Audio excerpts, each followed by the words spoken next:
Bueno, buenos días. Vamos a comenzar la actividad que en realidad tenía que haber sido para el 5 de junio, también como un homenaje nuestro a ese día para una reflexión colectiva, pero bueno, tuvimos problemas tecnológicos y estamos acá en este sábado siguiente. Esta actividad está organizada por Cotidiano Mujer y por el colectivo ecofeminista Dafnias. Efectivamente nosotras hemos tenido un recorrido desde hace algunos años en conjunto, potenciándonos las actividades mutuamente y que se expresan en la publicación las bases materiales que sostienen la vida, que es un documento que está disponible en la página web de Cotidiano Mujer y que justamente todas las que hoy vamos a participar también tienen allí artículos y comentarios, y también el libro Un tren a contramarcha que realizamos es otro producto de esta alianza de Cotidiano Mujer con Dafnias. En el día de hoy quisimos poner este debate sobre la sustentabilidad de la vida en el centro, y voy a comenzar yo con una brevísima presentación respecto a, bueno, cómo pensar la sostenibilidad de la vida ¿en el centro de qué? En el centro de los debates, en el centro de las prácticas, en el centro de las políticas.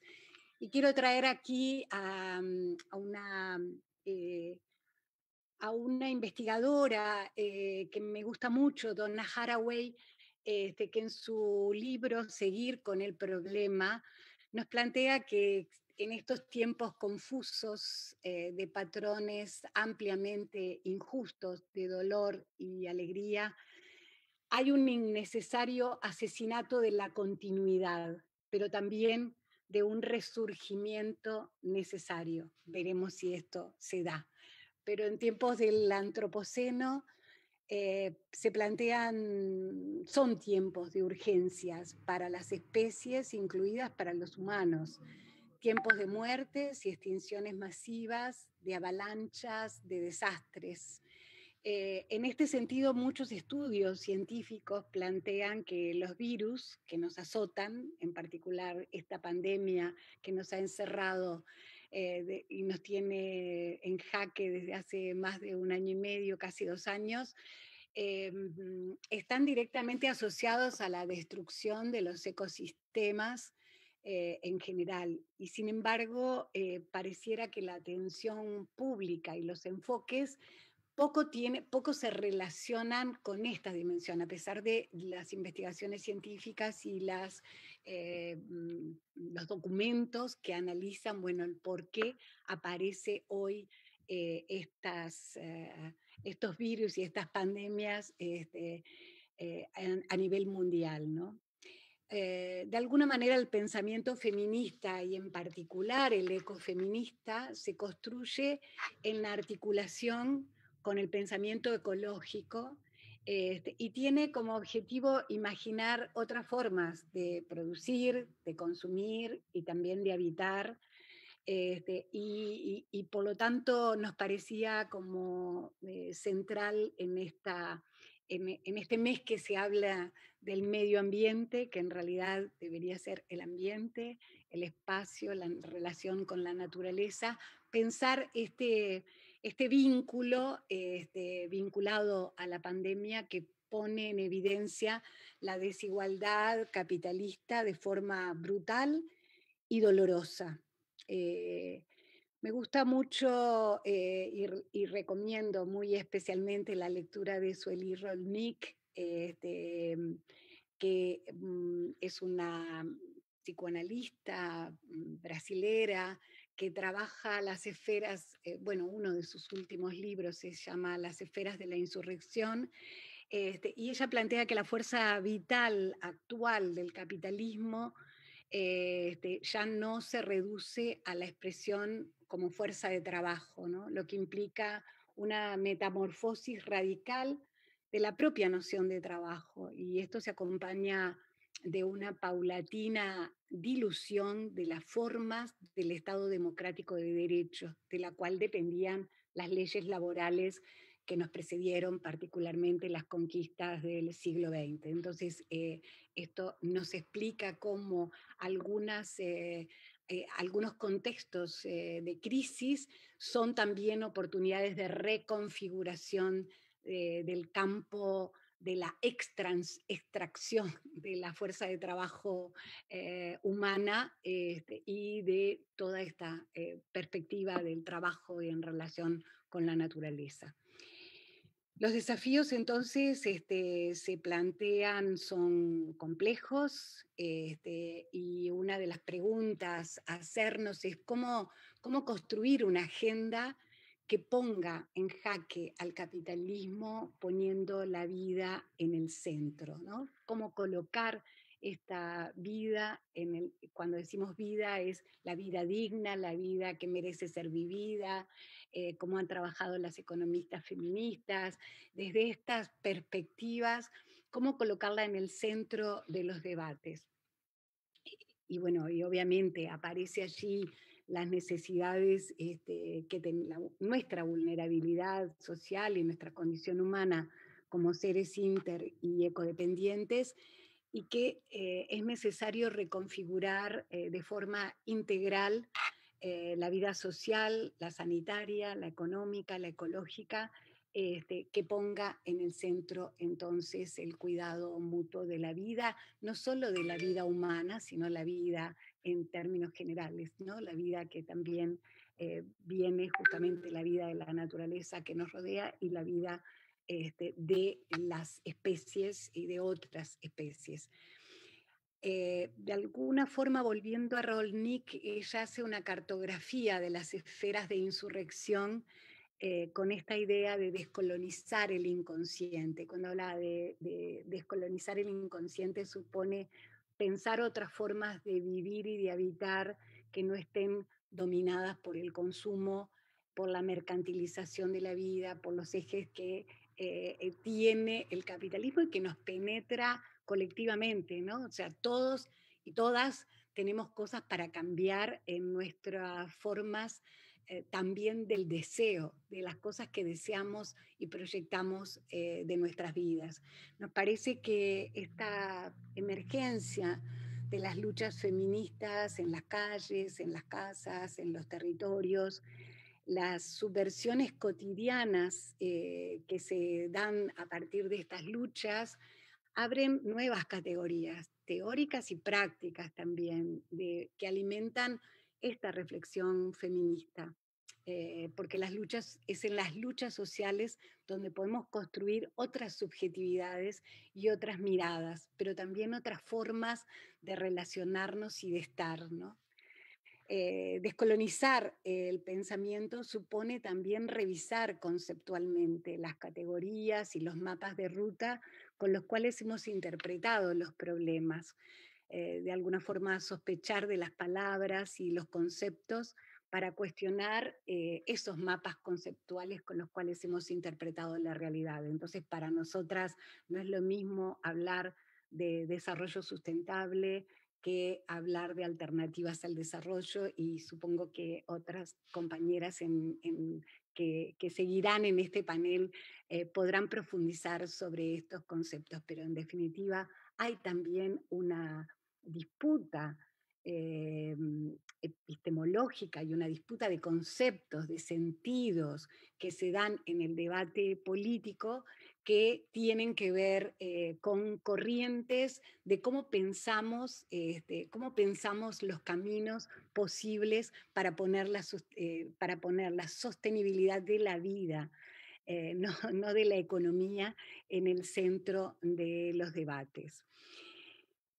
Nos parece que uno de los ejes de estas prácticas de colocar la vida en el centro tiene que ver con reconstruir los tejidos comunitarios agredidos y desintegrados, y que la acción feminista desde los territorios permite construir nuevos lazos de solidaridad entre mujeres diversas, capaces de producir un encuentro para mirarse y reconocerse. Y esto, para ello, necesitamos también desplegar una nueva imaginación política crítica, capaz de enfrentar al mismo tiempo los fundamentalismos, sean religiosos, políticos como económicos, pero también trascender la idea de identidades cerradas que se comunican desde cápsulas.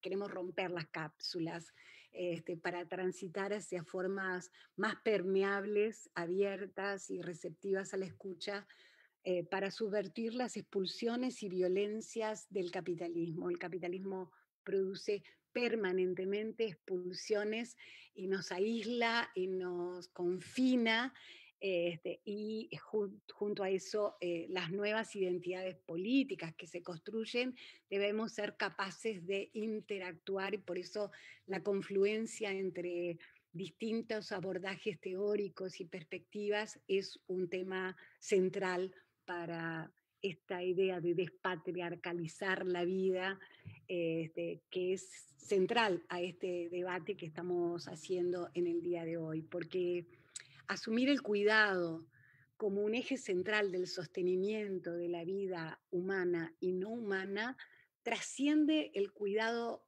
material concreto que hacemos de nuestros hijos, de nuestros padres, trasciende esta idea cerrada de familia sobre la base, que es la base del capitalismo también, ¿no? Es decir, pensar en solidaridades más abiertas, en cuidados más comunitarios, en la idea de cuidar como una ética social, que es necesaria para pensar otras formas también de estar, de compartir y de crear comunidad, ¿no?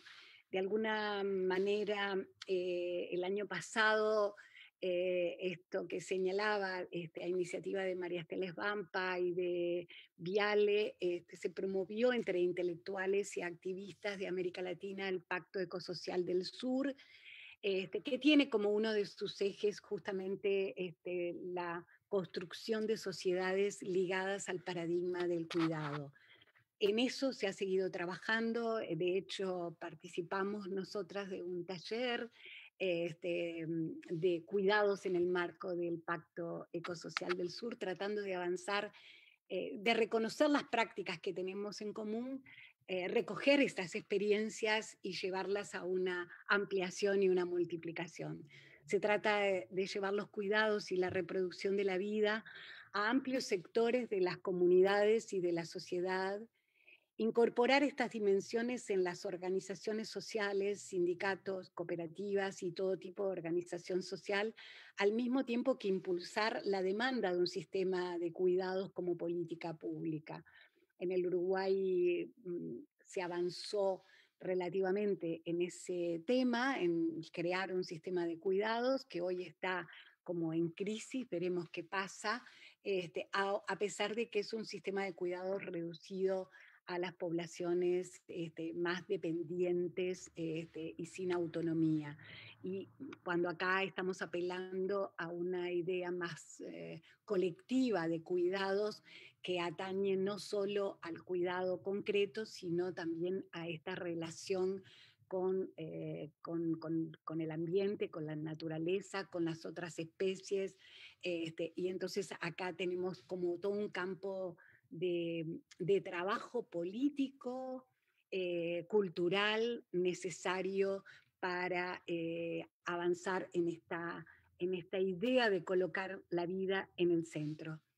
Yayo Herrero, que compartió con nosotras las jornadas feministas del 2017 y que hemos estado de la cual hemos aprendido muchas cosas y hemos estado en contacto en los últimos años, advierte justamente la necesidad de resignificar el concepto de sostenibilidad, incorporando esta dimensión entre humanidad y naturaleza.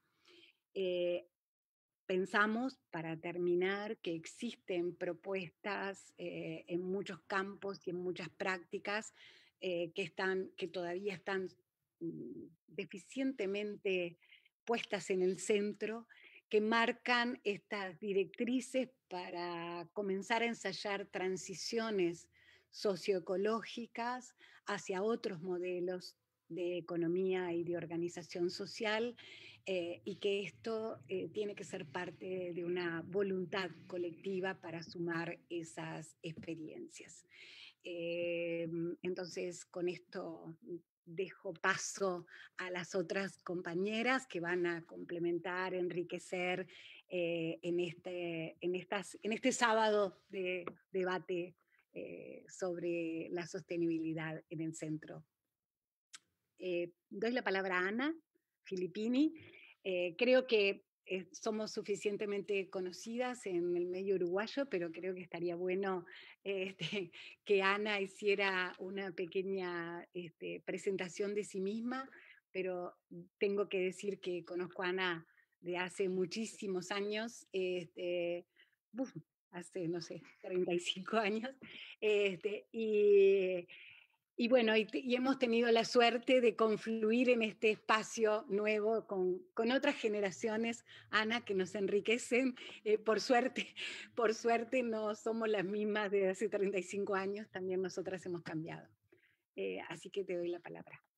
Bueno, gracias Lilian. Sí, es un poco esa mi presentación. He estado casi toda mi vida, al igual que Lilian, en, en- en la lucha social y a partir de los 90 integrando la lucha ecológica y más adelante la ecológica y la feminista, que nos ha traído hasta acá, hasta el movimiento, el colectivo ecofeminista.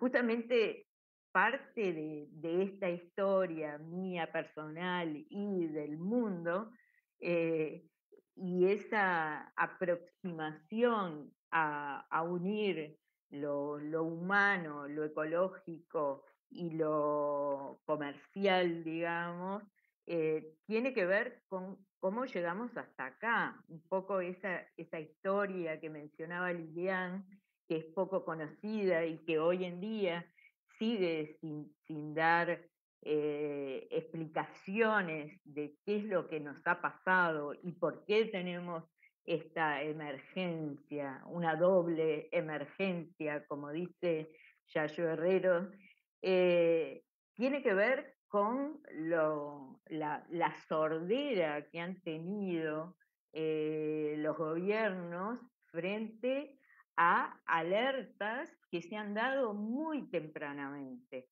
Muy tempranamente me refiero que hace 50 años, en la década de los 70, casualmente una mujer, Donella Meadows, integró a un grupo de científicos y se le fue encargado un trabajo para analizar increíblemente en el año 70 los límites del crecimiento. Cuando el día de hoy nosotros escuchamos a diario, que lo que tenemos como objetivo futuro es el crecimiento, hace 50 años que esta mujer dijo, el crecimiento tiene límites y esto hay que pararlo, porque también no solamente tiene límites, sino que tiene consecuencias. Hicieron un diagrama muy claro de las consecuencias que podría traer el crecimiento permanente. En aquel momento los países llamados emergentes miraban hacia el crecimiento y por supuesto que Europa y Estados Unidos estaban en pleno crecimiento. ¿Qué pasó con ese informe Meadows que quedó tan desconocido para la población en general? Bueno, fue escondido de la misma forma que fue escondida la necesidad de salvar al planeta, que ocurrió además 20 años después. O sea, pasaron 20 años que esto fue totalmente años, en lo que se llamó la cumbre de la Tierra, finalmente se aceptó de que estábamos ante un problema climático, ante un problema de pérdida de biodiversidad que nos iba a traer consecuencias graves y que íbamos a, a sufrir, como estamos sufriendo ahora, una situación de emergencia. Tampoco sirvió esta cumbre de la Tierra, sino que 12 años, 10 años, 20 años después, en 2012, se vuelve a insistir y se hace una recuperación de este informe Meadows, se vuelve a, a sacar, digamos, los parámetros a los que se había llegado en 2012 y ya se da una alerta, una emergencia ya más clara sobre lo que podría pasarnos.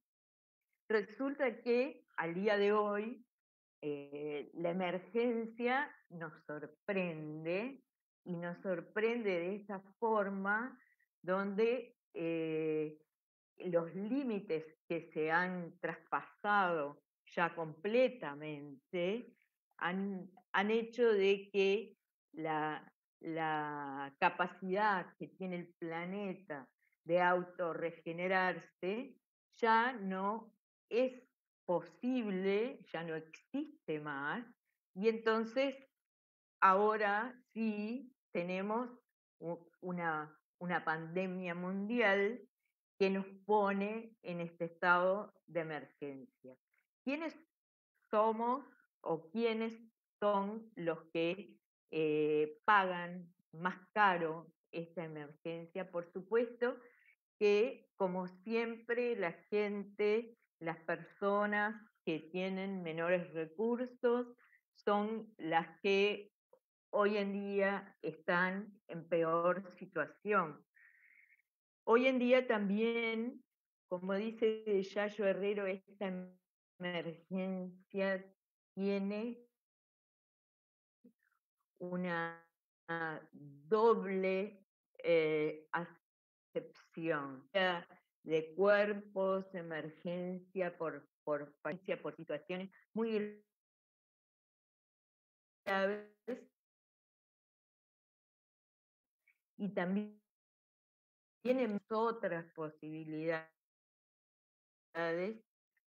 donde nosotras decimos, aquí hay realmente una forma para que entendamos de que este consumo de fósiles que nos llevará indefectiblemente, tenemos que encontrar esa forma que implique definitivamente una vida que valga la pena ser. Conceptos que manejó Lilian de cómo llegamos a, a, a tener una vida donde en el centro esté esa vida y las bases materiales que permiten que esa vida se pueda llevar a cabo. Es así que necesitamos entonces cambiar estos conceptos clásicos de lo que es el desarrollo, de lo que es el crecimiento, y empezar a conocer más esta teoría ecofeminista que incluye la ecodependencia y la interdependencia. Estos dos conceptos se han puesto muy claramente sobre la mesa en un estado de pandemia donde nos damos cuenta que nosotras tenemos eh, y dependemos absolutamente de un sistema de salud, por ejemplo, que había sido totalmente subvalorado. Dependemos de los cuidados de otras personas para nuestra sobrevivencia y también dependemos de qué tipo de producción vamos a llevar adelante. Eh, Como mencionaba Lilian, cuando Yayo Herrero estuvo en Montevideo, puso un ejemplo que a mí me quedó muy en la cabeza y ella decía, si por alguna razón Madrid estuviera encerrado, nos moríamos de hambre a los 3 días. Y yo me pregunté en ese momento y me pregunto hoy, ¿qué pasaría con Montevideo si quedáramos igualmente encerrados?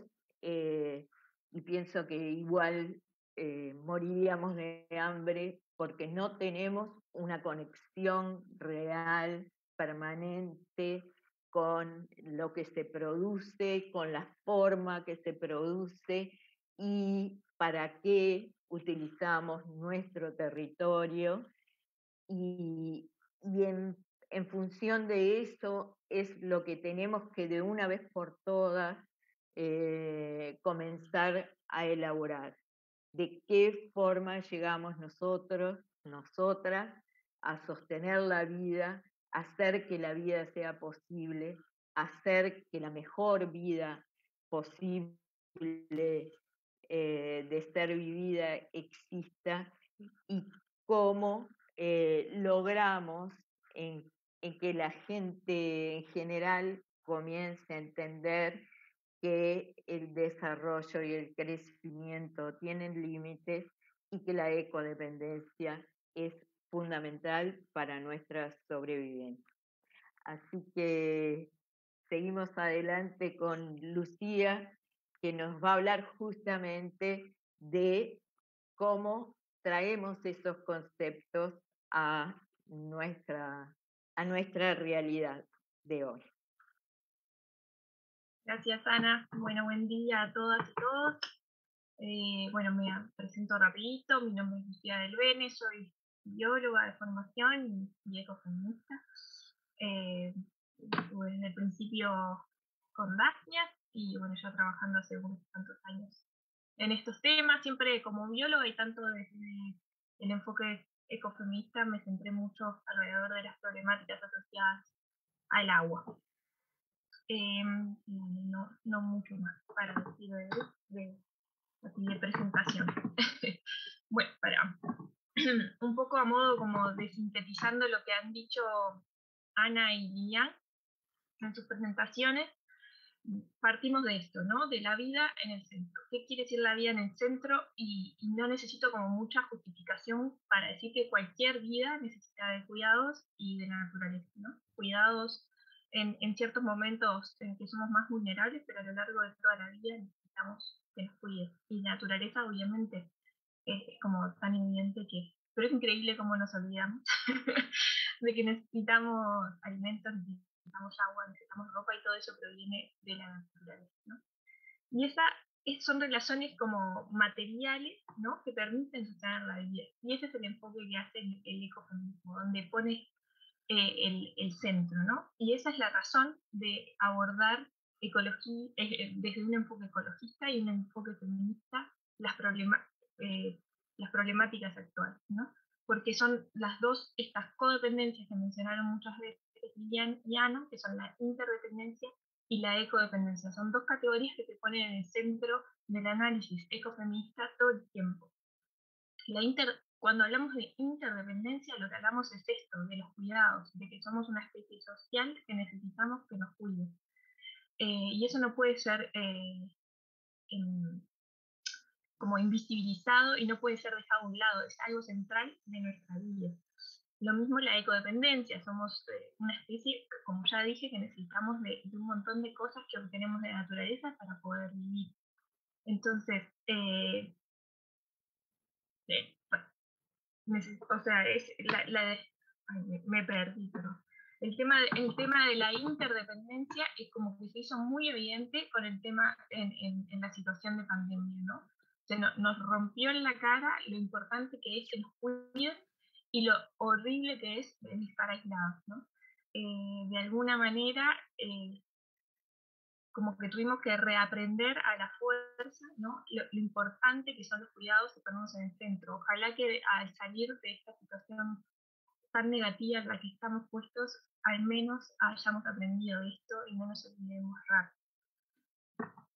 La dependencia de la naturaleza y los problemas que está causando el no cuidar a la naturaleza, como deberíamos, también nos rompe en los ojos todo el tiempo, nos rompen los ojos todos los veranos cuando tenemos unas floraciones de cianobacterias bárbaras en las playas de Montevideo o en los embalses de los ríos, o en el río Uruguay, pues todas las cuencas más grandes del país están con problemas de floraciones y eso hace que no podamos hacer uso de esas aguas como históricamente hemos hecho, ¿no? No las podemos disfrutar.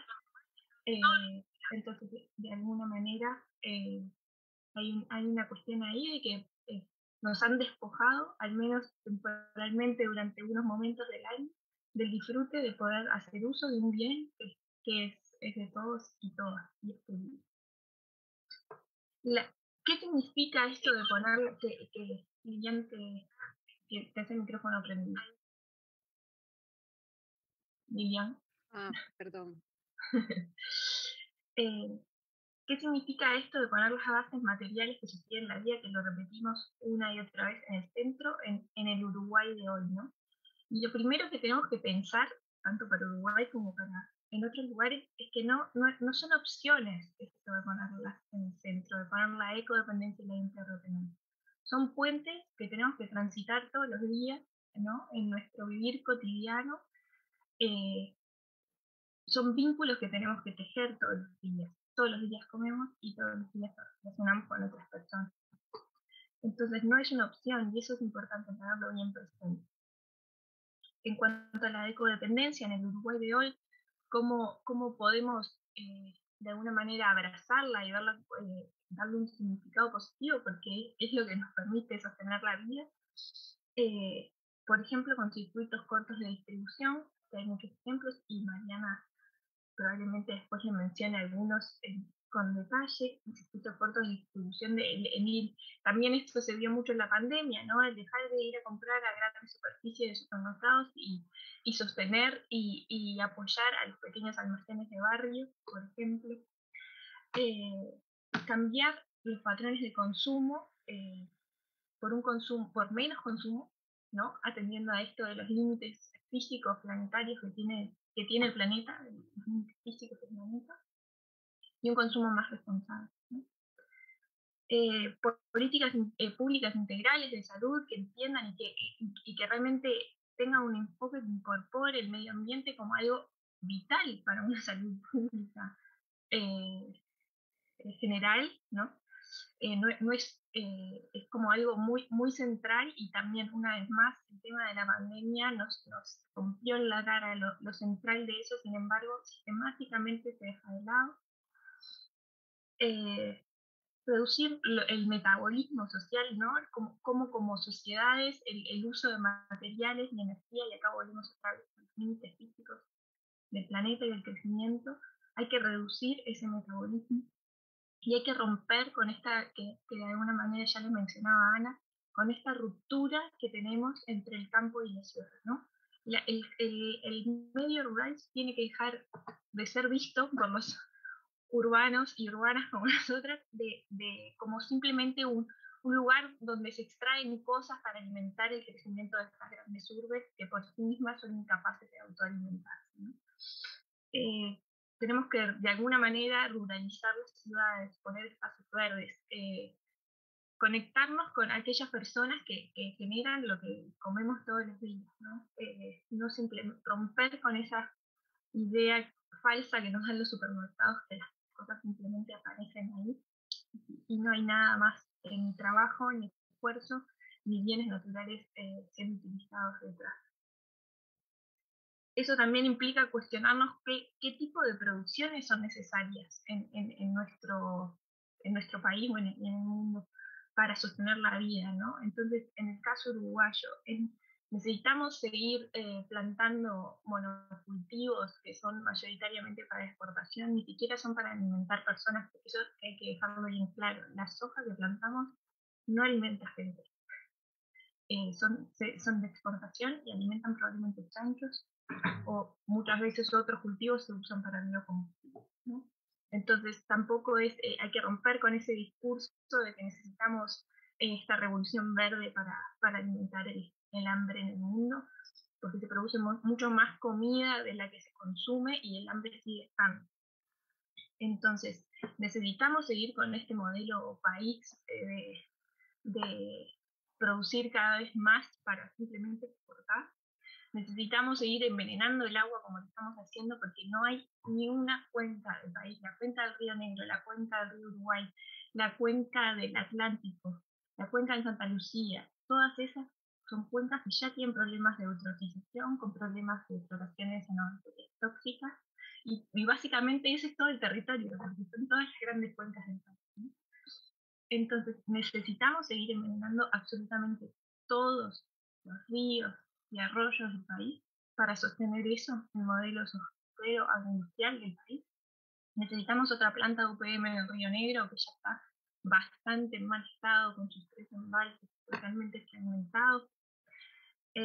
Son preguntas que como que les dejo ahí abiertas al debate para el público, para que se queden reflexionando. Cuando hablamos de interdependencia también en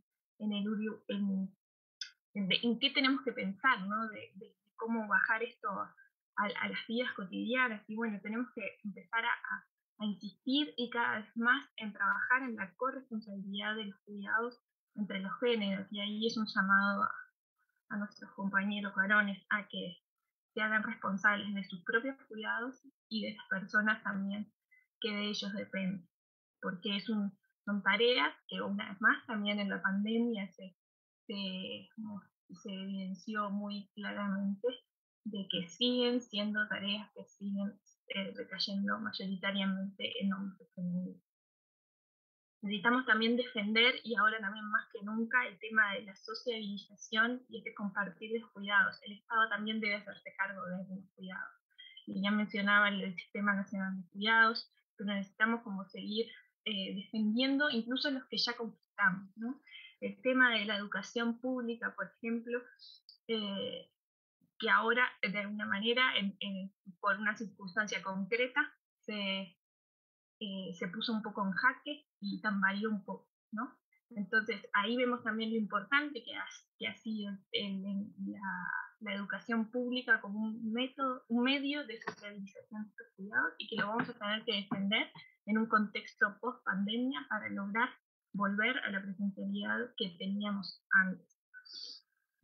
Tenemos que pensar en ciudades, ¿no? Una planificación urbana que favorezca los desplazamientos cotidianos, los circuitos cotidianos de sostenibilidad de la vida, los mandados, el llevar y traer niños de la escuela, el ir a visitar a alguien. Esos circuitos, queremos una ciudad que sea para la gente y no para los autos y para el mercado, ¿no? Y ahí el ejemplo de lo que no deberíamos hacer, claro, es por ejemplo el tema del tren UPM, ¿no? Que estamos construyendo, pagando todas y todas un tren que fragmenta, que cortó Montevideo en 2 y que va a cortar otros pueblos a lo largo de su recorrido en 2 para una empresa extranjera que acabe la contaminación y para continuar con este modelo que pone en el centro el mercado y no la. Entonces, esos son algunos ejemplos. Mañana seguramente profundicen algo más y por ahí me quedo yo. Le doy paso a María. Gracias. Bueno, buenos días y gracias por esta oportunidad de estar acá con ustedes. Mi nombre es Mariana Chugar y yo me incorporé a Daphnias hace unos años después de hacer el curso de ecofeminismo con Lucía, y mi trabajo en estos temas viene más de la perspectiva de derechos y mirando a nivel de construir alternativas, como decía Lilian, cómo pensar de una manera diferente las posibilidades de organizarnos y de relacionarnos con otros seres vivos y no vivos, ¿no? Para poder tener un futuro vivible y digno para la mayoría de la gente. Y creo que el ecofeminismo nos brinda una perspectiva, una epistemología de la sospecha, dice Alicia Puleo, ¿no? Una manera de tener una perspectiva crítica que incorpora lo ecológico, pero también la mirada feminista y decolonial, ¿no? Entonces, de cierta manera, nuestro pensamiento está atravesado también por relaciones históricas que se han construido a lo largo del tiempo, que generan distintos valores y reproducen ciertas narrativas, como estaba diciendo Ana, ¿verdad? Del desarrollo, del progreso como algo deseado y como que es la única manera posible de mejorar nuestras vidas, ¿no? Entonces, parte del trabajo que estamos tratando de hacer desde esta perspectiva ecofeminista es cuestionar estos presupuestos y plantear otras maneras de darle sentido, que tratan de ver la integralidad y las relaciones que existen, no solo relaciones materiales como veíamos ahora que planteaba Lucía, sino también relaciones a nivel conceptual de cómo le damos sentido a nuestra realidad y ver la interrelación entre el modelo productivo, la pandemia, las maneras, la violencia doméstica, ¿no? La violencia hacia el ambiente y cómo nos relacionamos en la vida cotidiana. Entonces, es un tratar de ofrecer otras miradas, porque la manera en que le damos sentido a lo que está pasando nos informa y nos ayuda a actuar de manera distinta, ¿no? Entonces, si pensamos que el problema es un problema sanitario nada más y que es los virus que nos atacan, la vacuna es la solución y nos quedamos ahí. Sin embargo, si lo que planteamos es que esto es una parte, como decía Ana, de un proceso histórico que se ha estado dando por mucho tiempo y que tiene que ver con las formas de producción, como decía Lilian, ¿no? Y de consumo, que tiene que ver con el capitalismo como un sistema que hace siglos está extrayendo valor de la naturaleza, de las personas, del trabajo productivo asalariado, pero también del reproductivo no asalariado, que han sido invisibilizados, pero que sostienen este sistema, ¿no? Como han mostrado las economistas feministas, el capitalismo no funciona sin el trabajo reproductivo, ¿no? La vida cotidiana, las trabajadoras y los trabajadores necesitamos comer, tener un lugar donde vivir, y todo eso no lo pagan nuestros empleadores, ¿no? Inclusive hoy en pandemia pagamos mucho más las trabajadoras porque pagamos nuestro internet, estamos en nuestras propias casas los que hacemos teletrabajo, ¿no? Y sostenemos parte de que funcione esta producción de valor, ¿no? Y desde el ecofeminismo lo que vemos es que esos otros trabajos que han sido invisibilizados y también no reconocidos, pero que ayudan a sostener la vida, son desvalorizados. Entonces, no solo no se ven, sino que cuando se ven, valen menos, ¿no? Valen menos porque no se pagan, por un lado, pero no es solo la cuestión del pago, porque es también el valor, el estatus social que se le da, la importancia que se le da a esas tareas, ¿no? Y a esos lugares. Entonces, lo que vemos es que hay una forma de tratar a las mujeres, pero también a otros grupos, como, ¿no? Que han sido históricamente los grupos de pueblos originarios, los grupos afrodescendientes, también las mujeres y disidencias han sido tratados como de segunda clase, ¿verdad?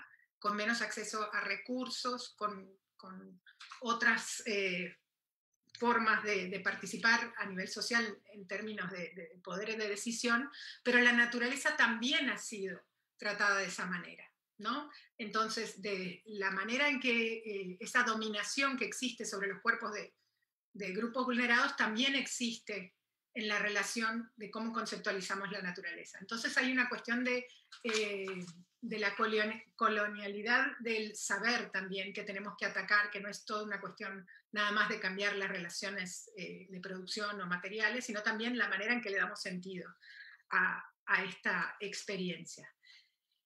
Y bueno, y ante esto, ¿verdad? La pregunta que nos planteábamos, bueno, que si lo miramos desde otro lugar, desde estas interrelaciones, cómo se puede construir una vida que merezca ser vivida o que vale la pena ser vivida, ¿no? Y qué características tendría. Como dijo Lucía, ya existen, ¿no? No queremos reproducir tampoco estos relatos de colapso y desastre que no nos llevan más que a quedarnos aisladas y en nuestras casas y no querer hacer nada, ¿no? A deprimirnos, como que no podemos contra todo esto. Pero en realidad nuestra apuesta es a la construcción y a la visibilización de esas luchas, de esos trabajos, ¿no? Y de esas prácticas que ya existen, que podemos potenciarlas y podemos extenderlas a través de redes de solidaridad, ¿no?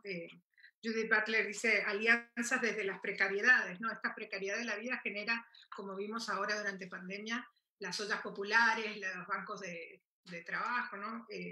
Otras formas de apoyarse para ayudar a los niños, ¿no? Las abuelas que cuidan a los nietos o a las nietas o vecinas y vecinos en una cooperativa que generan redes de apoyo para poder seguir en este momento, ¿no?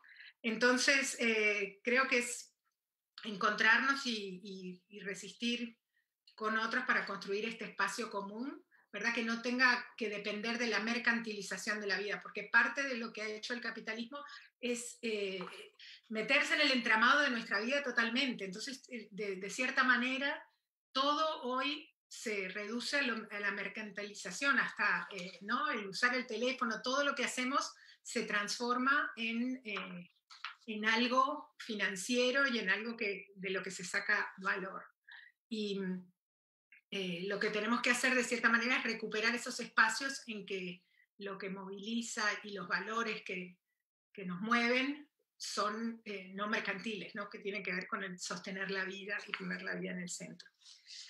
Y bueno, para pensarlo en concreto, ¿no? En el caso de la alimentación que surgió en lo que planteaba Ana y Lucía, podemos verlo en concreto en Uruguay, ¿verdad? La idea esta de la pandemia, cómo tiene que ver con la degradación de hábitats y pérdida de biodiversidad por el modelo productivo de agronegocios que se ha expandido en todo el mundo, ¿verdad? Que está basado, como decía Lucía, en la exportación de monocultivos transgénicos que usan agrotóxicos y fertilizantes sintéticos y que el foco no es en la producción de alimentos, sino commodities para exportar, ¿no?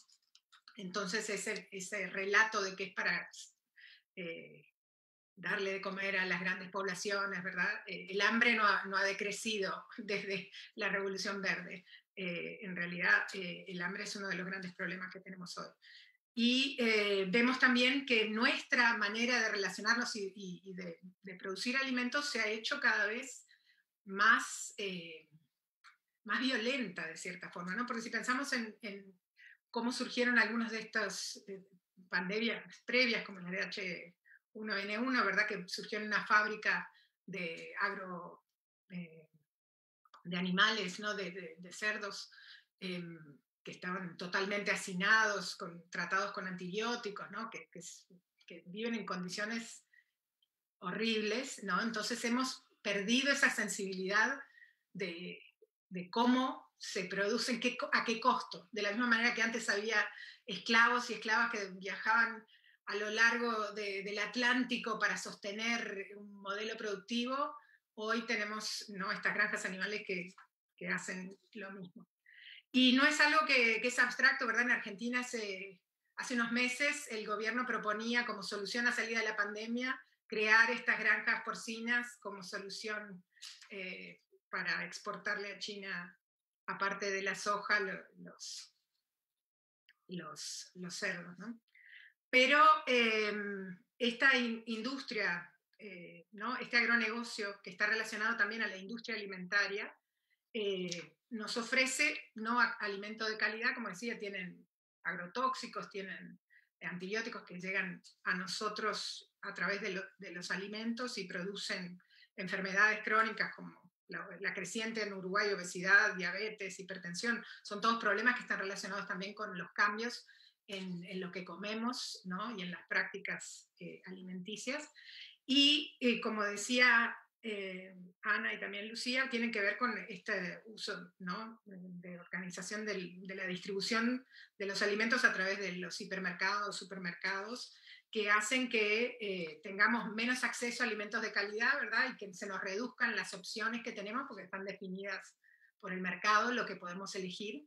Y también generalmente vienen de otros lugares, viajan largas distancias para llegar a nuestros supermercados, y eso implica la huella de carbono, ¿verdad? Lo que afecta al clima, pero también afecta a los costos, ¿no? Porque cuestan más caro.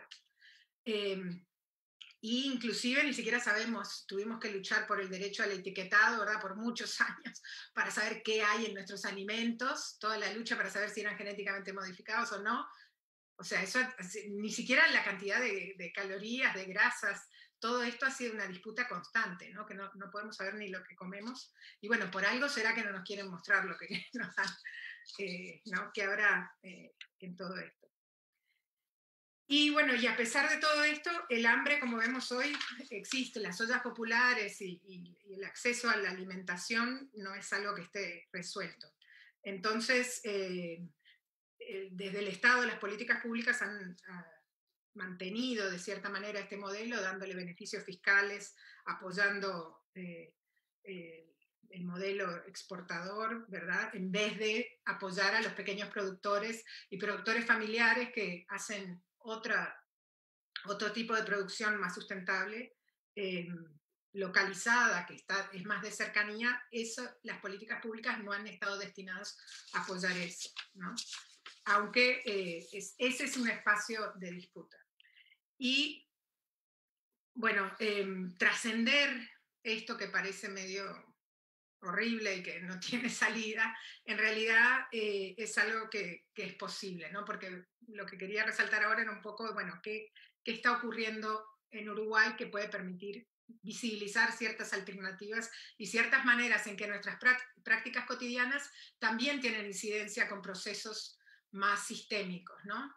Eso es también algo que nos brinda el feminismo, el valorizar el conocimiento local, cotidiano, de la vida cotidiana, y las prácticas, ¿verdad?, que lo personal es político, que nuestras decisiones pueden tener una incidencia. No es suficiente, ni quiere decir que es responsabilidad solo de los individuos, pero sí influye lo que nosotros hagamos, sí influye si nos organizamos y trabajamos colectivamente, puede tener incidencia. Entonces, hoy existen varias iniciativas para transicionar a formas más igualitarias y sostenibles que garanticen la soberanía alimentaria. Y bueno, la experiencia, por ejemplo, de los grupos de consumo alternativo y sus vínculos con los productores agroecológicos en Uruguay está produciendo un proceso de politización del consumo y abriendo nuevos espacios para la construcción de una conciencia emancipatoria o formas alternativas de pensar estas relaciones, ¿no? Entonces, estos modos de organización social están basados en economía social y solidaria, se basan en la comprensión de estas relaciones de interdependencia entre producción y consumo, y también de la ecodependencia, ¿no?, de las dimensiones ecológicas de nuestras prácticas a nivel individual y colectivo, ¿no?, cómo la manera de producir afecta la calidad del suelo, del agua, ¿verdad?, qué hacemos con los residuos, después cómo los procesamos, si vuelven, ¿no?, el compostaje o la manera en que tratamos esos residuos, qué pasa con eso. Y bueno, en Uruguay el desarrollo de la agroecología ha sido algo que tiene que ver no solo con las prácticas agronómicas, digamos, de cómo se produce, también tiene que ver con la producción de conocimiento. Hay trabajo a nivel local, ¿no?, sobre la agroecología como ciencia, y también tiene que ver con un movimiento social, ¿no?, como una manera de organizarse productores y consumidores a través de un vínculo, de una relación más directa, a través de las ferias orgánicas, canastas de alimento, espacios de venta directa como ecotiendas, ecomercados, y más recientemente también la venta directa a grupos de consumidores autogestionadas y autogestionados, ¿no? Entonces, por ejemplo, yo participo en un grupo que se llama ASOBACO, Asociación Barrial de Consumidores, y ese grupo tiene 11 años ya de trabajo. y han mantenido una relación con productores locales de la zona metropolitana, ¿verdad?, de Sauce y Rincón de Pando, que permite tener un vínculo directo con gente en esta región, ¿no?, y hacer esta cercanía, la relación, como decía Lucía, ¿no?, de lo urbano y lo rural como algo que no es otro mundo, ¿verdad? Existe un vínculo más directo, se puede visitar las chacras, conocer a quienes producen los alimentos, tener un vínculo más personal, entender cómo es el tipo de vida, qué seguridad necesitan a nivel de la relación económica para sostenerse a lo largo del tiempo. Y te enseña, por ejemplo, también a comer lo que se produce en estación y no que querés tener arándanos todo el año o comer ají todo el año, ¿verdad? Que las cosas se producen en ciertos momentos y ahí es cuando tienen su mejor calidad nutricional, ¿no? Y ahí es cuando deberíamos aprender a comerlo y cómo se puede cocinar, ¿no? Hay toda una cantidad de repercusiones a nivel de las prácticas de la vida cotidiana. Y que esas son formas de sostener la vida, ¿no? No comprar todo en el supermercado congelado, hecho, prehecho, sin saber de dónde viene y cómo se produce. Y bueno, estos grupos no solo buscan tener acceso a alimentos inocuos o de mayor valor nutritivo, sino que también se busca la idea de que sea local para que haya circuitos cortos, no se habla de 0 kilómetros, que lo que viaje menos el alimento es más fresco, es de mejor calidad y tiene una menor huella de carbono. También que sean de estación, y se establece este vínculo de cercanía a nivel interpersonal con los productores y productoras. Los grupos, por ejemplo, integran la red de agroecología y forman parte de un sistema participativo de certificación. Y esto es importante porque ¿cómo sabemos ¿no?, que este alimento es de calidad? Bueno, si vamos al supermercado nos ponen estas etiquetas, ¿no?, pero vemos que eso no es muy confiable. Esta relación está basada en la confianza, en el conocimiento. Uno visita la chacra, ve cómo producen, saben quiénes son, entiende de dónde vienen los productos, y en los sistemas de certificación participativa no solo monitorean la calidad del proceso y del producto que surge de esta producción agroecológica, no son solo las consumidoras y consumidores, sino también otros técnicos, agrónomos y agrónomas, y también otros productores y productoras que visitan los predios, ¿no? Entonces algo colectivo y que está basado en la confianza y el conocimiento a lo largo del tiempo. Eso ahora, por ejemplo, está siendo tratado de ser desarmado y mercantilizado por un sistema externo que te cobra para certificar y ponerte el sellito, ¿no? Bueno, y para ir cerrando, estas formas de organización, ¿verdad?, han ido creciendo. Como dijo Lucía, durante la pandemia, estas formas de organización de consumidores y vínculos directos se han potenciado altamente. Las ferias orgánicas han crecido, ahora hay una nueva feria cerca del Parque Posadas, en el barrio sur hay otra. También se estaba pensando en hacer una en la Plaza de los Pioneras, que eso está para el futuro, esperemos algún día que se concrete. Y los grupos también de consumidores organizados han crecido mucho. El mercado popular de subsistencia es enorme el trabajo que están haciendo. También hay nuevos grupos cooperativos que se están formando en distintas partes del país. Y esto pone otra lógica y otro tipo de organización basada en la solidaridad, el cuidado y la revalorización de las prácticas cotidianas, que generalmente están feminizadas. Pero en este tipo de organización se colectiviza este tipo de trabajo, que era lo que decía Lucía, ¿no?, que no es solo valorar el cuidado y que siga siendo hecho por mujeres, ¿no? No, la idea es que esto se distribuyen las responsabilidades y se valorizan entre todos los miembros del grupo porque se rotan las tareas. Entonces todo el mundo entiende lo que cuesta sostener la vida y qué trabajo requiere, y todo el mundo le toca hacerlo, ¿no? Y se basa en la confianza y el apoyo mutuo y permite construir habilidades nuevas para enfrentar dificultades como las que emergieron en este contexto, que eran, bueno, no poder moverse y necesitar acceso a alimentos de calidad, sanos para mejorar nuestro sistema inmune. Eso se logró sostener a través de estas redes de apoyo. Entonces, estas alianzas puntuales, ¿verdad? Que acá es un ejemplo de algo centrado en la alimentación, se pueden reproducir en otras facetas o áreas de nuestras vidas, ¿no? Y sirven para combatir de cierta manera esta lógica del capital que pone el mercado y el valor en otros lugares que no son la vida y que, como bien dijeron las compañeras antes, no podemos sobrevivir si no hay agua, no hay aire, no hay comida, ¿verdad? Y no tenemos un vínculo con otras y otros. Entonces, creo que también, bueno, esto que decíamos que se politizan estos grupos, lo último que quería decir es que, por ejemplo, este grupo de consumidores colaboró con la Red de Agroecología el año pasado para organizar una campaña de apoyo a la agroecología para conseguir recursos para el Plan Nacional de Agroecología, ¿no? Entonces, ahí vemos cómo tiene un potencial también esta forma de organización para incidir políticamente y presionar para que los recursos del Estado se destinen a lo que queremos. Entonces, ¿cómo vivir una vida que merece ser vivida? No es que estamos pidiendo que todo venga del Estado, pero sí que se distribuyan los recursos que producimos entre todas y todos y que son comunes, que decidamos entre todas y todos en qué se usan, ¿no? Entonces, eso es parte también de los impactos a nivel de derechos y de la democracia, como decía Lilian, ¿no? Que está en juego. ¿Quiénes deciden, quiénes tienen el poder de decisión sobre nuestras vidas?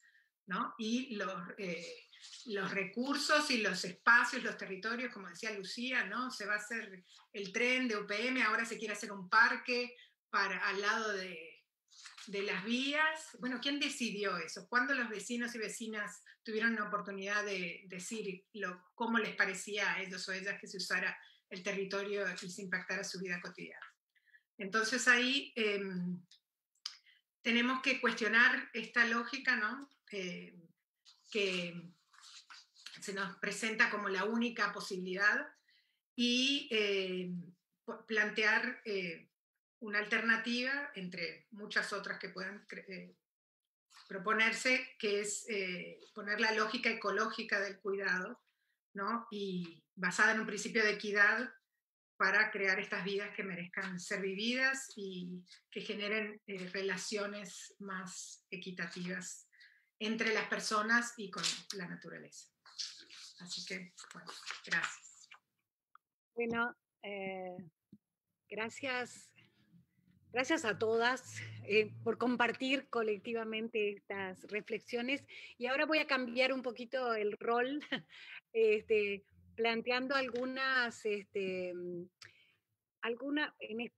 un tiempo más breve, algunas cosas que me parece que son dudas que muchas veces quienes no han leído, profundizado en estas dimensiones, aparecen en el lenguaje cotidiano de la política, y que me parece que puede ser interesante profundizar, particularmente todo lo que tiene que ver con la economía verde, porque creo que cualquier persona que asiste sin haber reflexionado demasiado sobre esto, puede entender que es un avance hablar, como se habló, lo traía Ana, a los 20 años en la Eco de Río, sobre los caminos de la sustentabilidad,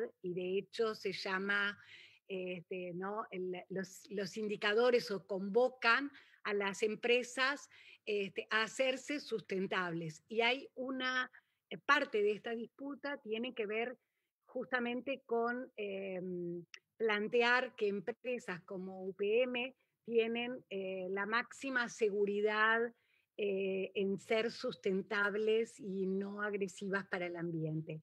Y entonces, en torno a esto, hay en este momento en el mundo, primero por un aspecto que planteaba Ana al principio, que tiene que ver con los límites de la producción petrolera límites físicos, digamos, de los recursos disponibles y la necesidad, por lo tanto, de buscar alternativas para el capital, ¿no? Estamos hablando alternativas para el capital, porque los límites físicos son límites para todos. Para el capitalismo también son un límite.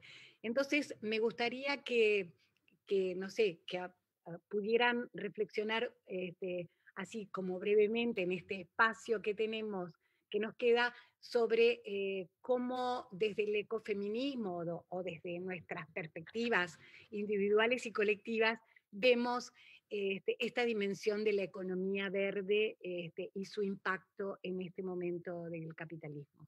No sé quién quiere empezar. Sí, por la mención que hiciste en relación a UPM, vimos en estos días de qué forma UPM está utilizando casualmente bonos verdes, algo que ellos llaman bonos verdes, que es una forma de que el capital se, digamos, se vea como algo positivo, que se le va a cotizar en bolsa y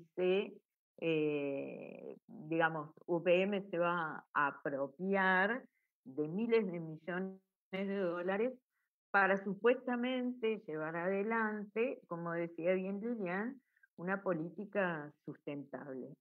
Lo que tiene de sustentable UPM en nuestro país, lo conocemos muy bien, no tiene nada de sustentable, lo único verde que tiene son la copa de los árboles monocultivos a grandísima escala, con impactos sociales, ambientales enormes para las comunidades que fueron desplazadas por estos monocultivos, para la gente que tiene que sufrir, digamos, todos los impactos ambientales que devienen de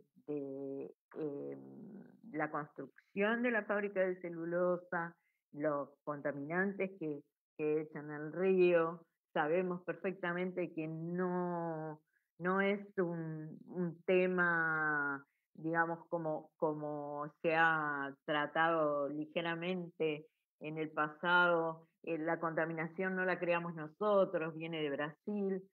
Eso ya fue comprobado que no es así, y que los contaminantes que llegan al río Uruguay, al río Negro, y luego pasan al río de la Plata son los contaminantes que nos traen las cianobacterias. Entonces, desde el punto de vista nacional, sabemos perfectamente que esta empresa no es sustentable. Nos enteramos ahora que desde el punto de vista local en Finlandia tampoco es sustentable, porque han perjudicado y siguen talando bosques naturales en la propia Finlandia, pero sin embargo ellos reciben una gran cantidad de dinero para pintarse de verde. Nos pasa lo mismo con otras producciones, como por ejemplo la solución del auto eléctrico es la que soluciona todo de aquí en más, y podemos seguir andando en auto, no tenemos ningún problema, y sin embargo los problemas que nos va a traer el auto eléctrico por la cantidad de litio que se necesita para mantener sus baterías es tan enorme, y va a recaer además sobre los países del sur. Latinoamérica históricamente ha sido la que le da a Europa todo lo que necesita para que Europa siga malgastando todos los recursos que hay disponibles para todos. Esos recursos son para todos y todas, y sin embargo son utilizados en el norte. Ahora, el color verde que trae toda esta nueva camada de propuestas, sencillamente es un poco más del negocio, como lo hemos hecho siempre, para los capitalistas, no perder dinero y poder seguir haciendo mayor cantidad de negocios. No tenemos que engañarnos con que las soluciones verdes o las pintadas de verde o lo que se dice que va a ser sustentable es realmente sustentable. Yo escuchaba en el día de ayer al nuevo ministro de Ambiente que decía que necesitamos tener un grado de biocombustibles porque eso es lo que nos impone Europa y por eso lo hacemos. Los biocombustibles en todos los lugares donde se está produciendo biocombustibles, se está destruyendo ecosistemas que son esenciales para la sobrevivencia de cada uno de esos países. Nosotros no defendemos los ecosistemas porque nos encanta ver los ecosistemas y sacarle fotos a los ecosistemas. Los ecosistemas son lo que nos permite a todos y a todas sobrevivir en nuestras comunidades y en nuestros países. Bueno, los biocombustibles son eso, son la destrucción de las posibilidades de la vida de la gente. Para mí, el resumen que se puede hacer de las políticas verdes tal cual están planteadas en este momento es que es más de lo mismo, pero pintadito de verde, para que otra vez sigamos 50 años más buscando soluciones que no son soluciones, que no han solucionado nada.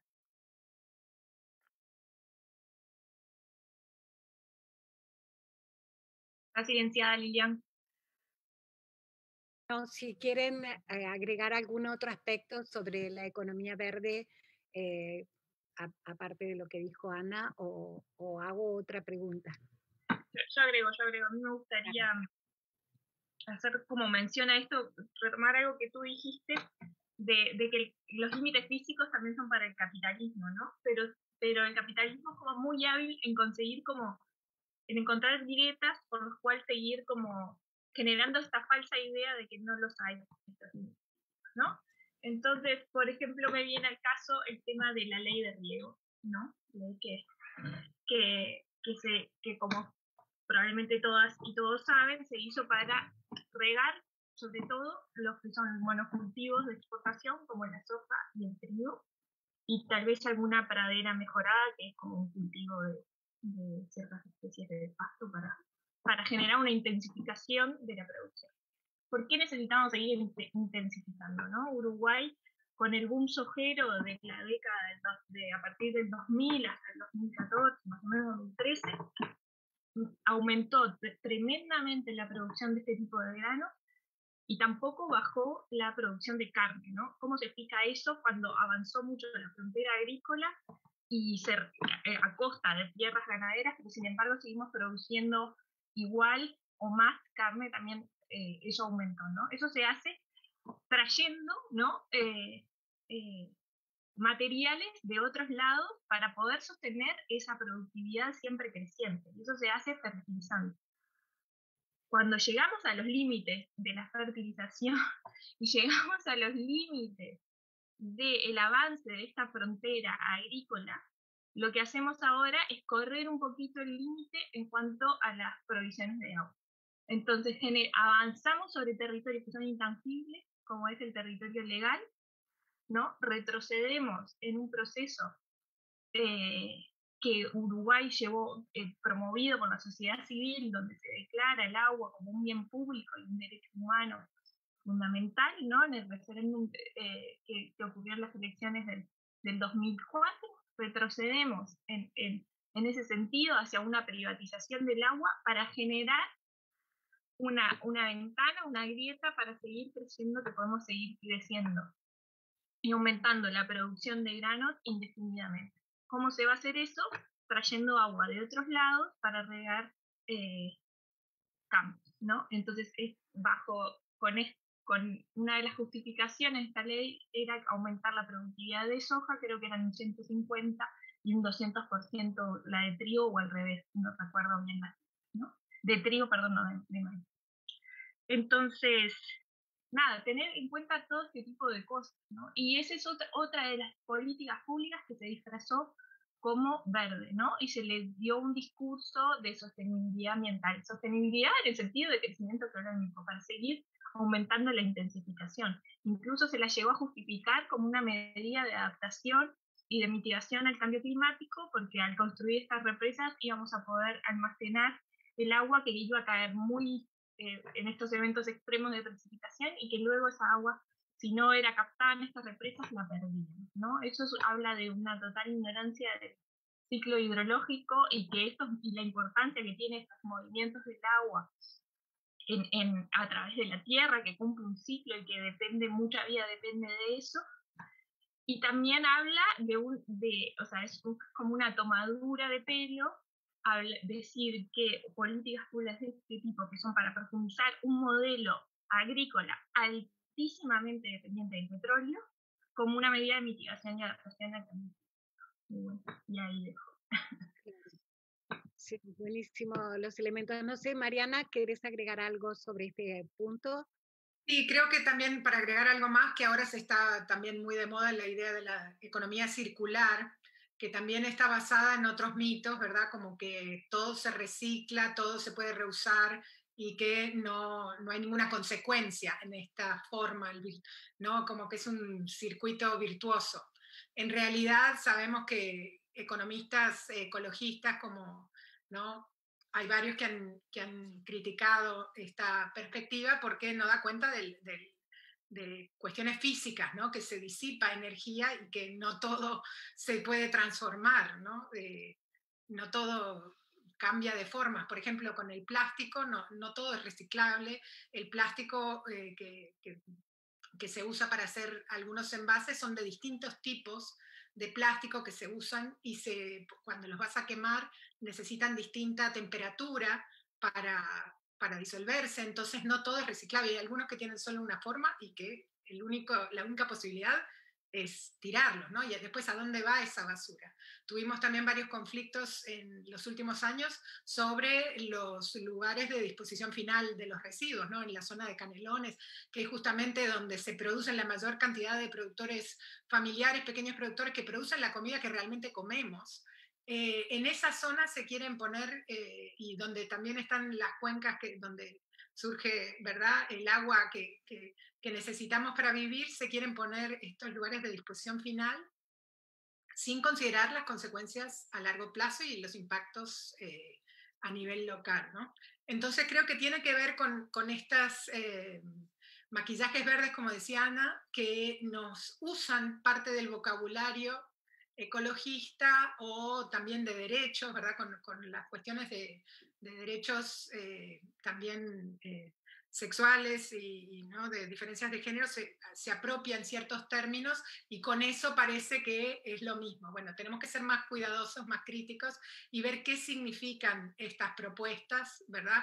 ¿Qué pasa en ese círculo? Si seguimos haciendo lo mismo, ¿alcanza nada más con reciclar? ¿Todo pasa al compostaje? O sea, no es viable. Si seguimos usando los mismos tipos de embalaje y seguir usando muchas formas de empaque, ¿verdad? En vez de usar una directo, comprar la fruta sin ponerla en ningún lugar, hay una diferencia. No podemos seguir haciendo lo mismo y que no tenga un impacto, porque le decimos verde.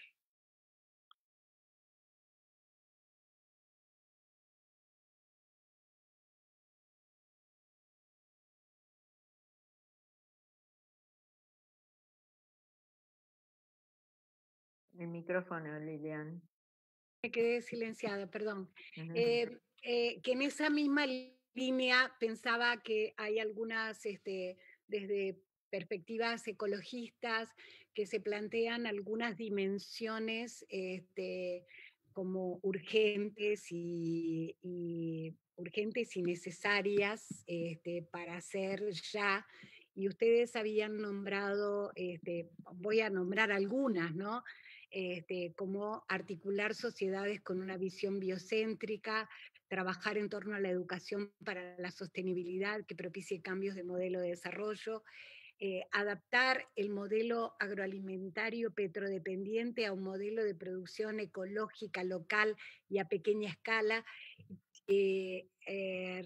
reconducir las políticas de infraestructura de transporte y urbanismo hacia criterios de eficiencia y ahorro de recursos e impactos con equidad social, impulsar un plan de emergencia para detener la pérdida de diversidad biológica, asegurando la conservación de procesos ecosistémicos en los que podemos en el que entremos todos los seres vivos, lograr un drástico descenso de las emisiones de gas de efecto invernadero, fomentar la economía, otras economías, que consiste básicamente en un buen retorno de los materiales y a los ecosistemas, un poco lo que estaba hablando ahora Mariana, pero en estas dimensiones, cómo avanzar, porque parecería, por lo que ustedes plantearon, incluso algunas cosas que no hemos profundizado, como por ejemplo las cianobacterias, que son como ejemplos de impactos que te impacta a toda la población, que generalmente se ve por un impacto más inmediato, que tiene que ver con que no puedo ir a la playa o no se pueden bañar los niños o no nos podemos bañar en las playas en el verano porque están las cianobacterias, pero cómo eso de alguna forma no atraviesa el discurso político. Y cuando digo político me estoy refiriendo no solo al del sistema político, sino al del conjunto de la sociedad, porque parecería que nuestra prédica, y estoy poniendo nuestra en un sentido amplio, no solo nosotras como colectivos ecofeministas, estuviera como al margen de estas dimensiones del cambio. Entonces, como para cerrar este debate del día de hoy, les pediría una reflexión final de este día con relación a a cómo avanzamos en esta concientización, en este colocar en el debate público estas dimensiones que atraviesan todas nuestras vidas. No sé, creo que es un desafío, obviamente, no lo vamos a resolver en este ratito, pero abriendo estos debates me parece que es como la forma que tenemos a nuestras manos de hacerlo. Creo que lo fundamental es primero conocer estas realidades, ¿no? Por ejemplo, desenmascarar a las empresas petroleras, que son las que más propaganda hacen sobre lo fundamental que significa para todos los seres humanos el petróleo y la forma en que, por ejemplo, vemos y hemos estado escuchando desde hace más de 10 años que Vaca Muerta en la Argentina es el centro de producción de gas más grande en Latinoamérica, no sé, un montón digo esto de Vaca Muerta porque lo tenemos al lado y lo escuchamos mucho, pero pasa lo mismo en Estados Unidos, con el petróleo, con las petroleras, en Brasil, y todo se vuelve fundamental. Resulta que esto fundamental, y que ellos lo plantean como fundamental, lo pagamos todos nosotros. Lo pagamos todas nosotras. ¿Por qué? Porque Vaca Muerta no existiría si no se le están dando permanentemente, transfiriendo de la sociedad a las empresas petroleras gran cantidad de recursos. Las iniciativas que hay en el Uruguay, por ejemplo, que hubieron sobre fracking que se pensaba hacer en el país, iba a ser más o menos de la misma forma, o sea, recursos de la sociedad puestos al servicio de las empresas. ¿Qué es UPM sino una empresa que quiere que nosotros y nosotras le financiemos todas sus operaciones? Ustedes fueron muy claras cuando dijeron les vamos a hacer un tren para ellos, les vamos a hacer carreteras para ellos. Estamos sacando de los fondos que tiene el país para las empresas. Entonces, lo primero que hay es conocer que no es un problema económico lo que hay en el país, es un problema de distribución de los recursos. Si nosotros logramos primero conocer esta situación, saber que el dinero que hay disponible no se gasta equitativamente en las iniciativas que pueden realmente darle a toda la sociedad una posibilidad de sobrevivencia, sino que se concentra otra vez en manos de unas pocas empresas con un engaño total de que eso es lo que nos va a sacar de la pobreza, de la pandemia, de todo. Porque hay una empresa, Dios, que nos va a traer 1000 puestos de trabajo para el año próximo, nunca más. Entonces, conocer estas realidades nos lleva a pensar realmente, somos nosotros los que necesitamos poner nuestros esfuerzos para que esas empresas cada vez gasten más dinero, o la ciudadanía en general tiene que pensar, bueno, basta, nosotros necesitamos poder manejar nuestros fondos para las posibilidades que nosotros queremos y tenemos. Creo que una forma es realmente la discusión sobre estos temas, la información, y luego sí, el apropiarse de distintos espacios donde esas políticas se definen y donde se está priorizando permanentemente el capital y no a las personas. Lucía o Mariana, cualquiera.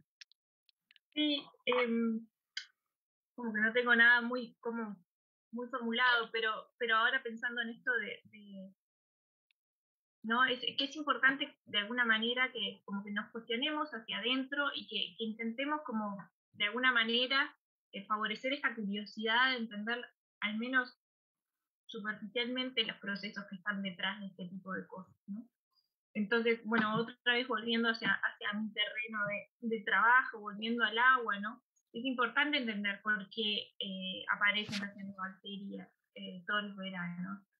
Y no simplemente aceptarlo pasivamente, no es algo que es un fenómeno natural, que solo puede ser abordado desde una cuestión como biofísica, ¿no? Sino que tiene toda una dimensión política y de relaciones de poder detrás, ¿no? Y que eso hay que entenderlo y hay que cuestionarlo, y también hay que demandar que de alguna manera el Estado tome responsabilidad de cuestionar y de no seguir permitiendo este tipo de cosas, ¿no? Porque el agua, el estado de las aguas del Uruguay están en el estado que está justamente por un modelo país de desarrollo que favorece y esta intensificación sostenible. Ese es el eslogan del Ministerio de Ganadería desde hace muchos años, ¿no? Intensificación sostenible. Aparte no casualmente usan la palabra sostenible, ¿no? Volviendo un poco a lo que decíamos antes. Entonces, el estado de degradación de las aguas actuales que tenemos está general que desde el, creo, 2016 o 2017 estamos pagando todas una tasa ambiental en la factura de OCE, que antes no pagaba.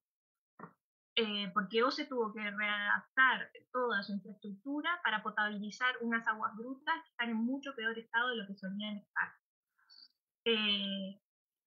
Crecimos escuchando que el agua del Uruguay, de la canilla, era la mejor agua del mundo, era buenísima, y ahora las personas que tenemos la posibilidad económica de hacerlo, o compramos agua con todas las connotaciones ambientales que se implica, o la filtramos.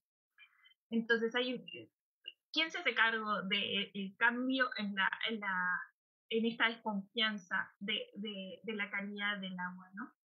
Y esto son también cosas que vamos de alguna manera como sociedad subvencionando, porque los beneficios económicos de esta intensificación sostenible quedan en unas pocas manos, mientras que los efectos sociales y ambientales negativos de ese tipo de producción son sociabilizados al conjunto de la sociedad, ¿no? Si pusiéramos en esta visión reduccionista de valor asociado solo al dinero, si contabilizáramos ese tipo de cosas y las pusiéramos en las cuentas, ese tipo de intensificación productiva ni siquiera es rentable. En fin, también dejo eso como para seguir reflexionando. Y para mí creo que parte de qué hacemos, ¿no? Si esa era la pregunta, cómo encarar estas luchas, yo creo que tiene que ver, no sé si esa imagen la ven, pero es que vemos, uno de los problemas es cómo conceptualizamos esto, ¿no? Nos vemos como luchas independientes y separadas, las luchas feministas, las luchas ecologistas o de los trabajadores y trabajadoras, pero en realidad están todas conectadas, son parte de lo mismo, ¿no? Entonces el concepto del feminismo negro que habla de interseccionalidad también ve esta dimensión de interdependencia, ¿no? Entonces estas luchas son todas luchas contra un sistema que explota la naturaleza, explota los cuerpos y explota el trabajo. Y lo que tenemos que hacer, me parece, como movimientos sociales, como sociedad civil organizada, es tratar de ver esa intersección de las luchas y cómo la solidaridad y qué tenemos en común, ¿verdad?, contra un modelo que destruye la vida, ¿no?, que no tiene el interés de sostener o generar una vida más digna para el general, sino acumular para unos pocos, como se ve hoy en todo el mundo, que hay un 1% que se ha beneficiado durante la pandemia también, enriqueciéndose de manera increíble, y esto a nivel local también, porque en Uruguay pasa, no solo pasa en Estados Unidos o son europeos, en Uruguay pasa lo mismo, esa desigualdad se ha generado. Hay gente que ganó mucho en este momento y otros que lamentablemente están sin casa, sin trabajo, con problemas de salud, perdiendo, ¿no?, sus medios de vida. Entonces, esa interseccionalidad de las luchas me parece que es importante que darnos cuenta cuando, decía Lucía, ¿verdad?, la lucha por la calidad del agua. Bueno, ahora los trabajadores de FOSE me parece que el caso del agua es un ejemplo de lo posible, ¿no? Porque el sindicato de trabajadores de FOSE, fue el que lideró la iniciativa contra la ley de riego. También antes había formado parte de la comisión para concretar el derecho al agua como un derecho humano, ¿no? Entonces ahí hay un grupo de trabajadoras y trabajadores que se dieron cuenta de esa relación, que su trabajo también se conecta con otras luchas, ¿no? Con cómo las desigualdades de género se manifiestan en el acceso al agua, también en cómo mujeres tienen que ir más lejos o no tienen acceso al agua para la vida cotidiana, ¿verdad? O comunidades donde no llega el agua potable, que ni siquiera tienen agua, ¿verdad? O zonas del país, de hecho la recreación, como decíamos, que en las cianobacterias llegan y no. Hay comunidades en el interior que no hay agua, en los lugares tienen que traer en camiones el agua. O sea, este tipo de cosas nos hacen ver que, bueno, este modelo nos impacta a todas y todos de distintas maneras. Pero hay algo detrás, ¿no?, que tienen en común, los intereses de quién se beneficia con eso. ¿Quién se beneficia con el plan Neptuno, ¿verdad?, de privatizar la inversión en el agua? Que van a haber recursos del Estado que se disponen para eso, ¿verdad?, en vez de disponerse para dar acceso al agua potable a las personas que viven en asentamientos, otros lugares que no tienen ni casa ni acceso al agua. Entonces son decisiones políticas, como decíamos, no tiene que ver, como dijo Ana, no es que no hay recursos, hay recursos. Se decide ponerlos en ciertos lugares por sobre otros. Y ahí es donde nosotros tenemos que organizarnos y demandar que esos recursos que son comunes, ¿verdad?, se usen para lo que beneficia a la mayor parte. Y no, ¿verdad?, los SACEM y las empresas que hacen Neptuno, el plan Neptuno, son las mismas que están haciendo el tren de UPM. Entonces, Te voy a preguntar, Mariana, te interrumpo porque de pronto no todo el mundo tiene claro qué es el plan Neptuno y estaría bueno que lo desarrollaras un poquito para Perdón, que quede unido. los problemas de la calidad del agua, ¿verdad? En la zona metropolitana, que el río Santa Lucía, como decía Lucía, tiene un alto nivel de eutrofización y contaminación, y no hay acceso a agua no se ha reducido el acceso al agua potable y la posibilidad de limpiarla, digamos, ¿no? Entonces, el gobierno propuso hacer una inversión en un megaproyecto que es una planta que desalinizaría parte del agua del río de la Plata, y aparte es un área que también tiene un alto problema de eutrofización de donde quieren sacar esa agua. Entonces requeriría un alto procesamiento, un costo muy alto el hacer potable esa agua, ¿no? Entonces, ¿quién gana con esa solución? ¿Por qué esa solución y no otras, por ejemplo, de limitar o cobrarle impuestos o sancionar a los productores que largan sus agrotóxicos a los cursos del río, a los que hacen monocultivos al lado de los ríos, ¿no? En vez de hacer zonas buffer o otras soluciones que sí se han hecho, porque hay alternativas, ¿no? Entonces son cuestiones de valores y de criterios, qué es lo más importante y para quién. Entonces creo que esa epistemología de la sospecha, o que no es que seamos desconfiados de todo, ¿no? Pero también, bueno, hay alguien que gana. ¿Quién gana? ¿Por qué está en la comisión del Parlamento, del Senado, en la comisión de Ambiente, está un accionista de Bioceres, que es una compañía de semillas transgénicas? Entonces, ¿cómo puede ocurrir eso? El que dirige la dirección forestal era el representante de UPM hace unos años. O sea, eso es, tenemos que mostrar ese conflicto de interés y cómo realmente es descarado la manera en que nos explotan, se aprovechan de nosotros. Los vínculos. Pero tenemos chance, porque como se vio, quizá hay impacto. Miren Chile, miren ahora Colombia, que es trágico lo que está pasando, pero la gente se organiza y se puede. En Ecuador también hubo, lamentablemente, el costo humano y los sacrificios, ¿verdad? Lo que pasa es horrible, pero tenemos el movimiento feminista a nivel global. Creo que la huelga feminista y la manera en que se organizó el movimiento feminista a nivel internacional es un ejemplo, aprender de esas prácticas de organización, ¿no?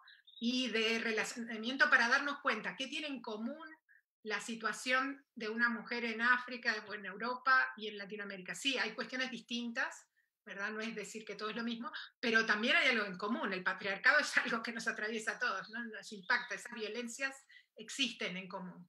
Entonces, ver eso en común que tienen nuestras luchas de trabajadores, de ecologistas y de feministas y antirracistas y otros, que pueden ayudarnos a tener más peso, porque lo que no tenemos otros poderes, pero la cantidad somos más, en eso somos. Bueno, gracias. Gracias a todas, y me parece que se nos abren montones de temas para profundizar, pero lo haremos en próximas instancias. Yo tengo anotado en mi agenda que hay un debate justamente sobre el proyecto Neptuno y la privatización del agua el martes 22 de junio. No sé, no me acuerdo, lo puse en la agenda para no olvidarme de asistir, pero no me recuerdo quién lo organiza. De todas maneras, podremos buscar después la información y pasarla, convocarla por nuestras redes. Ahora, para terminar esta instancia, quiero darle la palabra a Lucía para presentar un video en el que ella estuvo participando en su elaboración desde Dafnias, pero con mujeres de otras partes del mundo, de África y de Asia, y bueno, y me parece que es una propuesta interesante. Gracias, Lilian. Sí, queríamos mostrarle este video que se llama Poniendo la vida en el centro, alternativas más allá del desarrollo. Surgió como un trabajo colectivo con mujeres de todo el mundo en estas instancias hermosas que ojalá se sigan dando, sobre todo de interacción sur-sur, que tanta falta nos hace, porque esto que estamos viviendo en América Latina, se vive de manera muy parecida en África y en Asia. Entonces, este grupo de trabajo fue organizado por la Fundación Frederick Ebert, en el que yo participé como representando a Daphnia. Y bueno, y toda la narrativa del video habla un poco de lo que hemos mencionado en estas charlas y en estos debates, ¿no? Cómo se presentan estas falsas soluciones como que van a beneficiar a todo el mundo. Sin embargo, hay un montón de relaciones de poder y un montón de desigualdades estructurales que hacen que, que sean falsas soluciones, ¿no? Pero más allá de esta cuestión un poco pesimista de la realidad, también hay otro montón de alternativas que se están poniendo en práctica a lo largo de todo el mundo y que es necesario que las reconozcamos y las visibilicemos, porque gran parte del poder que tiene el sistema actual es que nos creemos, que la gran mayoría de la gente se cree que no hay alternativas y que esto siempre fue así, y eso no es verdad. Entonces, sin más palabras, les voy a compartir el video. Un segundo, Lucía, porque ya con el video cerramos, pero justo vino una pregunta, quiero decirle, agradecer los comentarios y saludos que nos enviaron desde Colonia, desde Chile, otras compañeras dice desde Uruguay, pero bueno, estamos todas en Uruguay. Y una pregunta concreta que no quería dejar de mencionar, que pregunta si quisiera saber si existe algún tipo de comunicación, relación, intercambio con algunos sectores del Estado en pro de poner sobre la mesa y la opinión pública estos temas básicos para la sobrevivencia humana y los ecosistemas, de una sociedad más justa, desde todos puntos de vista sabidos y por haber. Gracias. Bueno, creo que alguna puede contestar muy brevemente. Creo que hay, las interacciones son diversas, fracasadas en algunos casos, otros que están en disputa. Yo lo voy a contestar muy brevemente. Creo que con UPM hubo como instancias de buscar ese diálogo, no fue posible porque hay algunos diálogos que no son posibles en realidad. No todo el diálogo, aunque nosotras apostamos al diálogo, no todo diálogo es posible porque siempre el diálogo supone al menos dos partes en igualdad de oportunidades o en igualdad, cosa que no es real. Y en el caso, para mencionar solo un aspecto que hoy está en disputa, que es el de la agroecología, hay como visiones encontradas desde la red de agroecología y desde las productoras y productores agroecológicos que están organizados en red como sociedad civil y otros actores. Algo de eso habló Mariana. Entonces, el diálogo o las interacciones son complejas y están en disputa. Y en realidad creo que desde el punto de vista de los actores sociales apostamos a esto que Mariana planteaba de la interconexión de distintas luchas que hagan posible crecer la masa crítica con la que miramos los problemas a los que nos enfrentamos. Y eso es siempre una disputa porque hay quienes tienen más poder para imponer una visión desde los medios de comunicación y desde esa mirada que nos hace reflexionar sobre lo que pasa y a veces no llega otros mensajes y otras, o cuando llega son estereotipados, colocados, exotizados, ¿no? Como estos son los que defienden el árbol, el arbolito, en vez de ¿no? La vida, la necesidad de trabajo, etc. Entonces, estamos en esa disputa. Pero bueno, seguiremos estando. Nosotras somos un grupo abierto, así que quien se quiera comunicar con nosotras nos puede escribir. tanto a Cotidiano como a Dafnias, y bueno, y esperamos poder seguir teniendo estos debates. Y ahora sí, Lucía, terminamos con este video agradeciéndoles habernos acompañado, haber formulado preguntas, y ojalá que podamos seguir en comunicación. Gracias, Lilian, y gracias por las preguntas. Ahí les comparto el video.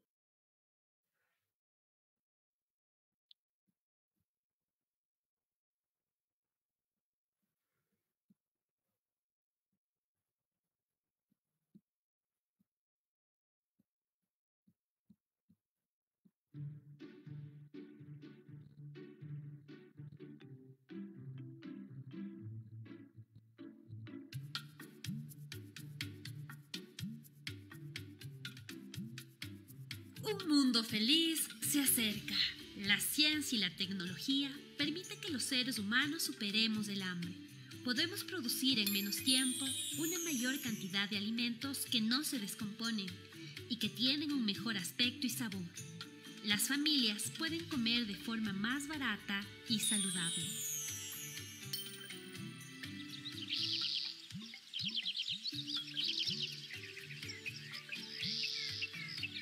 Podemos impulsar nuestras economías de una manera más ecológica y crear mejores condiciones de vida con soluciones inteligentes. El mundo del trabajo se vuelve más eficiente y seguro y se pueden reducir al mínimo los efectos negativos del crecimiento económico en la naturaleza.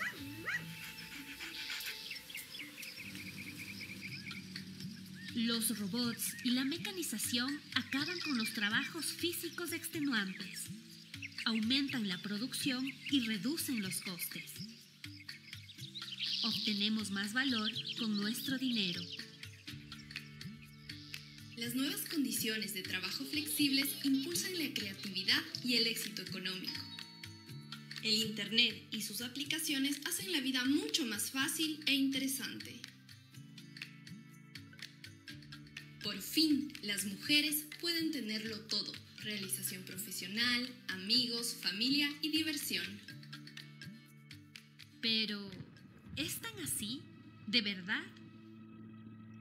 La agricultura a gran escala y las semillas optimizadas genéticamente pueden darle de comer al mundo, pero al mismo tiempo matar de hambre a la población local. Las grandes corporaciones deciden lo que se cultiva y se dan el lujo de quedarse con las mejores tierras. Los pequeños agricultores simplemente no pueden competir. Los fertilizantes e insecticidas repercuten enormemente en el medio ambiente y en la salud. Y muchos de los agricultores locales que aún existen se hacen dependientes de comprarle semillas modificadas a las multinacionales. Dar una falsa imagen de responsabilidad para con el medio ambiente no hace que el capitalismo se vuelva más respetuoso con él, ni sostenible ni justo. El desarrollo ecológico en los países industrializados sigue dependiendo de actividades económicas altamente extractivas y explotadoras en los denominados países en desarrollo, que suministran las materias primas. En estos países hay un impacto social y ambiental grave en las comunidades. Trae contaminación y sustancias químicas, destruye los medios de subsistencia y aumenta la violencia y los problemas sociales. Y las grandes empresas quieren cada vez más beneficios, sin dejar de reducir los costes, lo que puede conducir a desastres ambientales. La revolución tecnológica crea empleo solo para los calificados y no es algo que crea igualdad de condiciones para lograr el empoderamiento de la mujer. La carrera por reducir los costes de producción conduce a la tercerización de servicios y a la feroz competencia entre los trabajadores y hace que las personas acepten incluso las condiciones de trabajo más inseguras. La realidad de las pequeñas empresas lideradas por mujeres, especialmente en el sur del mundo, suele ser difícil. Casi nunca aparecen en la lista de los mejores vendedores de las plataformas de Internet, sino que están subcontratadas por fábricas sin seguridad social, licencia por enfermedad ni estabilidad, para que el producto siga siendo lo más barato posible sin disminuir el reparto de utilidades. Y la nueva flexibilidad, que aparentemente es tan buena para las mujeres, es muchas veces solo otra palabra para la explotación.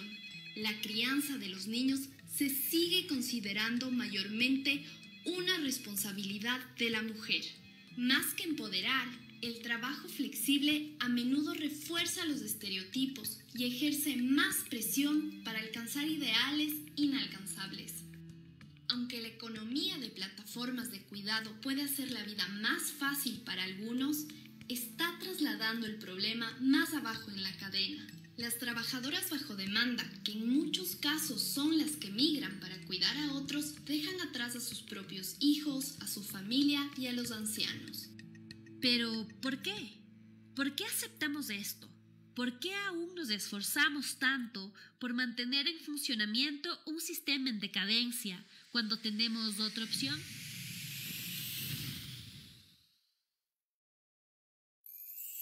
Las feministas de todo el mundo viven de maneras alternativas. Están poniendo la vida, la naturaleza y las personas de nuevo en el centro. Las personas están luchando por la tierra para poder cultivar lo que necesitan.